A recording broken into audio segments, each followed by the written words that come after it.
Okay, I'm here at Butler Tree Farm here in Lakeland, Florida.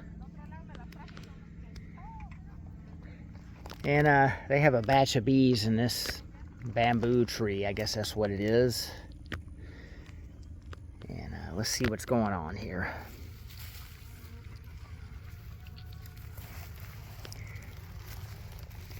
Okay. So, I mean, at this point, it looks like just a swarm.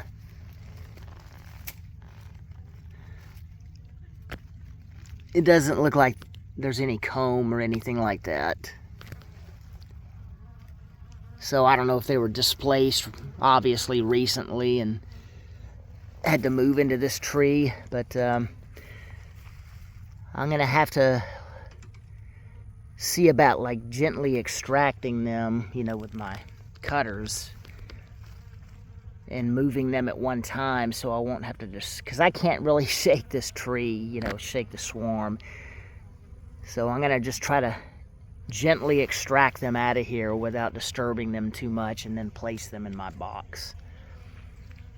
Okay. Okay, I have them exposed a little bit more, but it's so tangled within here, I'm going to have to put my hive underneath them and kind of, you know, gently knock them in. It's not a matter of just cutting them out and being able to release them in one ball. They're too tangled in. And the more I cut, the more they start falling down here. And I don't want to lose the queen.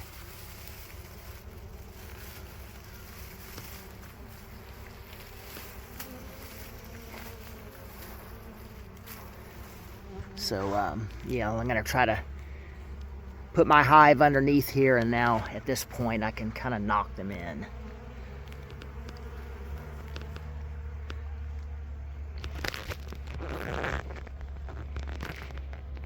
So it looks like I may have kind of gotten a march started.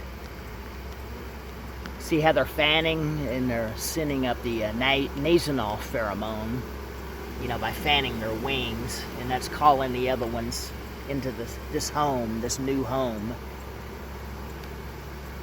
It's like, hey sisters, here's our new place, come on. Look at them, see, they're marching in.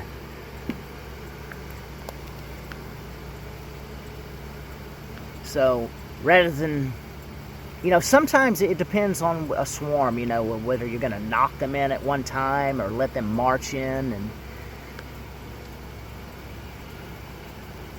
so in this case, I'm kind of letting them do the work for me.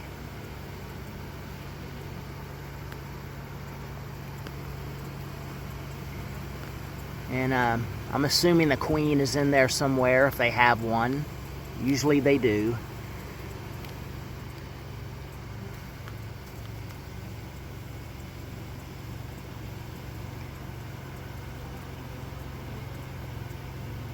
It would have probably been good if I would have brought some supplies with me to kind of anchor them in here more. You know,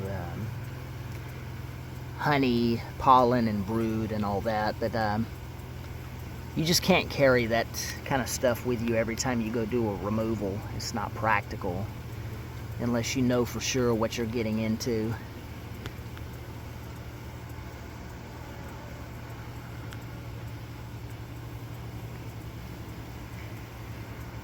The previous bee smells that are in my hive is good enough right now. They smell all that and they know this is a legit home for them.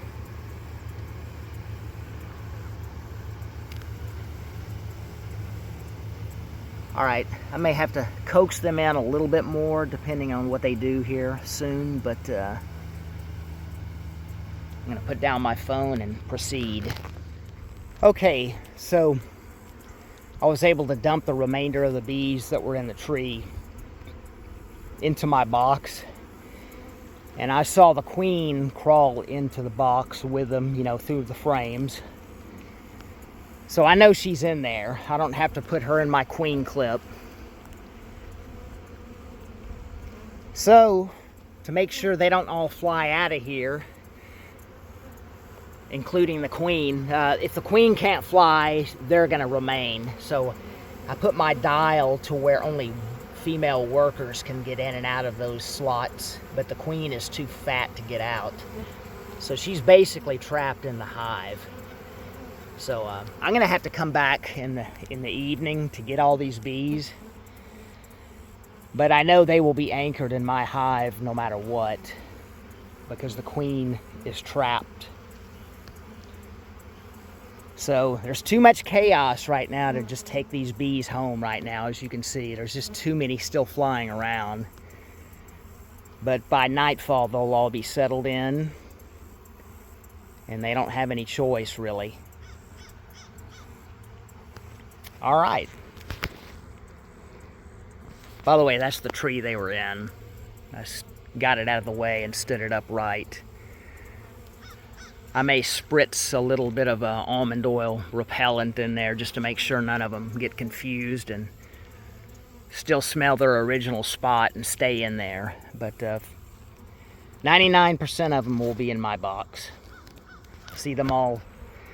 You can all tell they're attracted to the entrance at this point, and they're fanning and all that, so they can smell their queen in there. All right.